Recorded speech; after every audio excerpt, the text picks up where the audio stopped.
Essential decisions, determining your needs. The easiest way to discover your needs is to answer a series of questions. By discovering the purpose of your gardens, you'll get a clearer idea of what's essential, what's important, and what's not important. Answer the following questions as accurately and honestly as possible. What is the purpose of the gardens? There is a wealth of free information available online, in books and magazines. However, before you begin your research, it helps to have a general idea of what you want to do. Without a general idea, each idea you find online or in magazines or books may tempt you more than the previous one, and you'll never get anywhere. You'll only confuse yourself. Here are a few questions to help you decide the purpose of your garden. You'll find specific garden types, at least one of which will work for you. Do you want to improve your curb appeal or add value to your property? Curb appeal not only adds to the value of the house, but it can also mean a quicker sale. More importantly, it draws more interested buyers than an unkempt yard. Consider sprucing up your foundation, planting a tree garden around an old tree in the front yard, draping and surrounding an ugly mailbox or lamppost with a garden, or planting a walkway garden.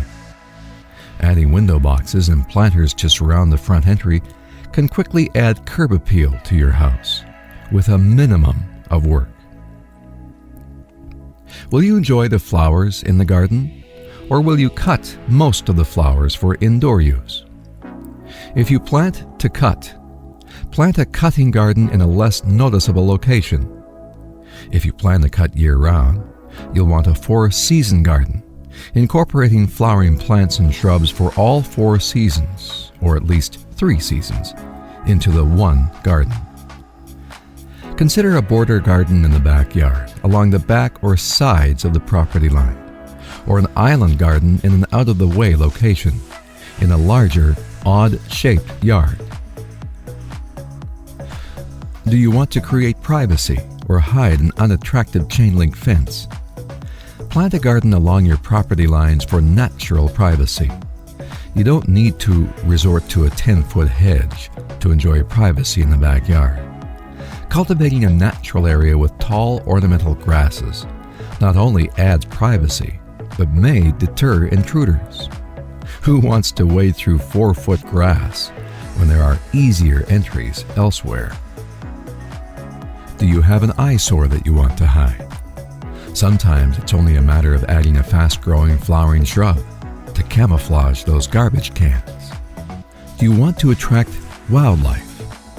You can create a nationally recognized natural wildlife habitat in your backyard by planting a garden specifically to attract hummingbirds, butterflies, and other wildlife. You can certify your property as a wildlife sanctuary through 2 organizations, the National Wildlife Federation and the Humane Society of the United States, and various states and local organizations. If you have a pond, you're only halfway there if you haven't added flora. Do you move outdoors during the warmer months? Do you have a year-round sunroom with a retractable roof? Consider a patio garden with containers and window boxes. Do you spend warm evenings on your patio? Night gardens are best during moonlit evenings and spectacular during a full moon. If you believe that summer is the only season that matters, consider a tropical garden. Are you surrounded by shade? Have you never considered a backyard garden because your property rivals a national forest? Plant a shade or woodland garden. What's your climate? If you live in an arid area, you'll want succulents to dominate your gardens. If you live in a hot, humid, rainy area, you'll want a predominance of thirsty plants. Do you love the smell of flowers? Turn many of the garden types into fragrance gardens by adding fragrant plants. And now, a few more equally important questions, some of which take a look at future maintenance. What's your budget? Don't despair if you're working on a limited budget. You can add to your gardens over the years, and you can substitute less expensive plants for your dream gardens without sacrificing the overall look of the gardens. You do not need an entire yard of rare hybrids to make a statement. If you want more expensive perennials, you can fill in with annuals and replace them over time. How much time are you willing to devote to maintaining and preserving a beautiful garden? Who will be responsible for garden and lawn upkeep? You? Or will you employ someone to take care of routine maintenance like weeding and feeding? Are you obsessive about everything in your home, or are you comfortable with a little clutter? Is the garden's primary purpose for your own pleasure, rather than serving a specific purpose? Do the neighborhood kids, or your own, use your yard as their personal playground? That's great, but a stray ball can massacre a garden as the kids try to recover it. What's the condition of your soil? Is your soil more closely aligned with a rock quarry? Is it hard, thick clay? Once you settle on the purpose of your garden, function may dictate the garden to plant. If your garden serves no purpose, read on and select the garden that best complements your mood and personality. Remember that you want your gardens to fit in with the look, feel, and mood of your home. Garden types. There's a garden type to suit every need and whim, described as follows. Note the suggested plants and supplement or substitute plants to suit your purposes. Click the links below each description to view examples of the garden type. The resource guide contains a comprehensive section with links to most of the garden types. Formal gardens. Renowned for their geometric shapes, large sculptures and fountains, angular look, and manicured perfection, formal gardens are most at home on formal, gated estates. They need almost daily maintenance, and they're the most expensive gardens to build and maintain. Unless you can afford a gardener or you live a life of leisure, you'll probably want something less formal for your yard. Foundation planting. Foundation planting consists of trees, plants, and shrubs that surround the front of the house. A house without foundation plants looks bare and unkempt, and a foundation garden is a quick and easy way to add to the value of your property with a minimum of expense. It's also the most important planting in the yard. Foundation gardens, once established, need little upkeep with the right combination of plants. The object is to complement, not compete with, the house. Plant shrubs and small, slow-growing trees such as a Japanese maple, rather than a profusion of flowers surrounding the front of your home. Plant taller trees and shrubs at the end of the house, with smaller shrubs occupying the center. Dogwoods and azaleas add color in the spring.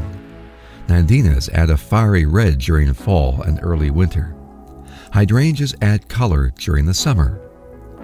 Rhododendrons add year-round interest with their evergreen waxy leaves. Dot the foundation with a minimum of flowers to add a spot of color here and there when the shrubs have lost their blooms. Note that you do not need to plant along the full length of the foundation. In fact, less is usually more when it comes to foundation planting. If you live in a cooler climate, include evergreens in your foundation planting to add year-round interest. Border gardens. A border garden can disguise an ugly chain-link fence or provide privacy at the property line. It can also add low color to a stone fence. Use tall flowers or flowering shrubs in the back of the garden. Vines that grow like weeds provide seasonal disguise for a fence. Morning glory and moonflowers, both annual vines, need little care and provide a profusion of blooms throughout the summer. Cottage gardens. A cottage garden is an informal garden and full of surprise. Often called a country garden, you'll find color upon color of old favorites seeming to grow on top of one another. If you plan the cottage garden right, you won't be bothered with weeding. The flowers will choke out the weeds, not the other way around. Walkway gardens. Formal or informal gardens built around a sidewalk or natural walkway add allure and draw the visitor in. You can simply rim a sidewalk with monkey grass, or you can design a more elaborate walkway garden, combining several low-growing plants into a more free-form design. Lamppost and mailbox gardens, also referred to as fixture gardens. If you have one of those new gargantuan mailboxes to hold your ever-increasing daily allotment of junk mail, you might want to spruce it up a little bit. Large mailboxes and lampposts look lost when plopped on the ground without any thought to design. A few plants can work wonders for curb appeal. Use low plants such as miniature daylilies around the base and allow flowering vines to wind their way up the posts from the foundation. Be kind to your mail deliverer. If you must plant roses around the mailbox, make sure they're miniature rose bushes. Tree gardens. Large established trees lend a natural backdrop to spring daffodils and the hostas and caladiums in the summer. Only those with a total lack of imagination would settle for a round garden, where the tree serves as a donut hole. You'll need to plant caladiums each spring after the last frost, but hostas and daffodils are carefree perennials that multiply even with total neglect. Woodland gardens. Heavily shaded areas where nothing grows present another challenge and another opportunity to work with nature. Suppose, for example, that you have an area full of pines that is so heavily shaded that you couldn't get anything to grow there if your life depended on it. Why not work with nature by spreading pine straw throughout the area, outlining the entire area with stone, and planting a few hostas, ferns, and other shade-loving plants? You can plant in masses to create a focal point. Shade gardens. Even if you limit yourself to hostas for your shade garden, you can enjoy various blooms never before available in hostas.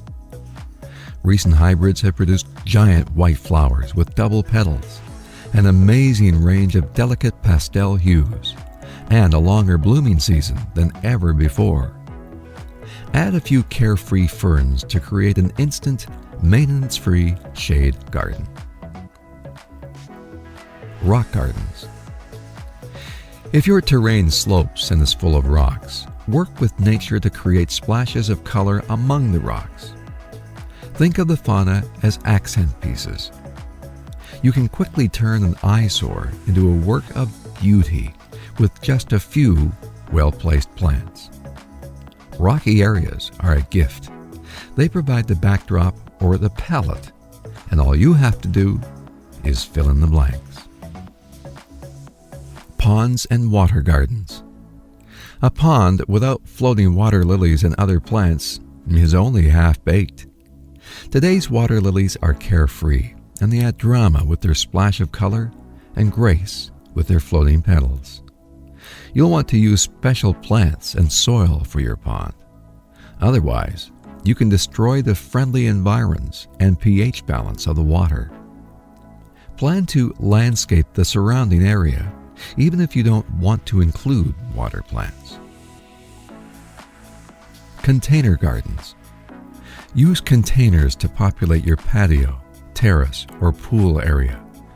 They're also wonderful for tender tropical plants that can't survive the harsh winter. Just bring the whole container indoors during the colder months. Place it in a sunny location or provide full spectrum light, and you have an instant garden next summer. Containers are also the perfect environment to plant invasive plants like mint. You can plant with abandon without worry that the plants will take over. The container creates a natural barrier, and that's good for plants that can develop disease.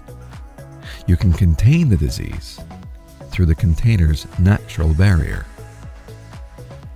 Window boxes. Plant everything from herbs and delicate flowers to tropical plants in window boxes. Add tall spiky plants and trailing plants such as ivy for variety. You want to think about varying height and texture as well as color. Window boxes lend a homey and welcoming charm to a house, particularly a cottage or summer home. Wildlife gardens. Plant gardens to attract hummingbirds and butterflies. Start with bee balm and butterfly bushes and fill in with masses of indigenous blooms. The emphasis on wildlife gardens is to provide food, water, shelter, and a place for the wildlife to raise their young. Island gardens. Island gardens provide a little oasis of color in the lawn. If you have two small trees or large shrubs planted together, you might plant the island garden to include the trees or shrubs. The trees serve to anchor the garden. If you want to plant flowers that need full sun, plant your island garden away from any shade-producing trees or shrubs. Evening moon gardens. If you spend time outdoors at night during the warmer seasons, a moon garden provides a spectacular visual display. Evening gardens contain an abundance of white flowers against the backdrop of green foliage. Variegated foliage glistens in the moonlight. Larnium's silver-white leaves bring an iridescent look to the night garden, while adding carefree ground cover. Trumpet lilies with their oversized, perfumed petals atop 6 to 8 foot stems sparkle at night. Add other large flowers that remain open at night to your night garden, and make the patio your nighttime home, especially on moonlit evenings. Tropical gardens. With today's new hybrid tropical lookalikes, there's no excuse to deny yourself a tropical slice of heaven, regardless of your location or hardiness zone. You'll want to plant hardy hibiscus in colder climes. They're just as lush and vibrant as the tender varieties, and you'll have a profusion of 12-inch blooms from midsummer until the first frost. Fill in with hostas or other masses of herbaceous plants. 4-season gardens. Winter is the most difficult season for novice gardeners. You won't have to babysit your plants during the winter, but you'll need to select plants that bloom in the winter while adding attractive foliage to the garden during the other seasons. Hellebores, Christmas rose, winter rose, Lenten rose bloom at various times during the winter months, but their foliage is attractive even without blooms.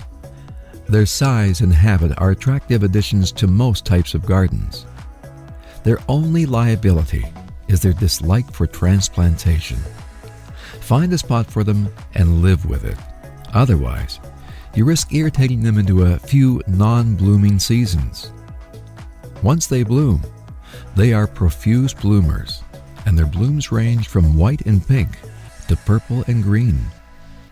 Carmelias, which resemble a small rose and rival the rose in variety, add height to border and foundation gardens and provide a profusion of rose-like blooms.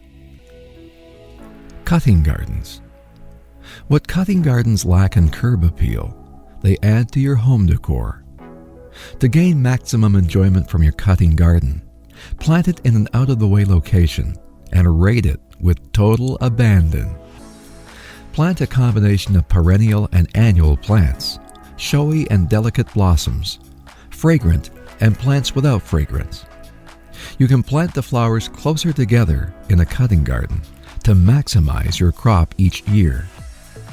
You'll thin the flowers almost daily, And if you plant in an out-of-the-way location, it doesn't matter if your cutting garden looks crowded.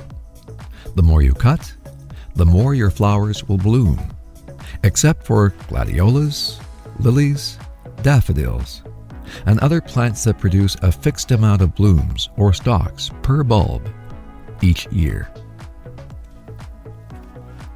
Fragrance gardens. A few fragrant plants go a long way and can turn an ordinary garden into a fragrant one.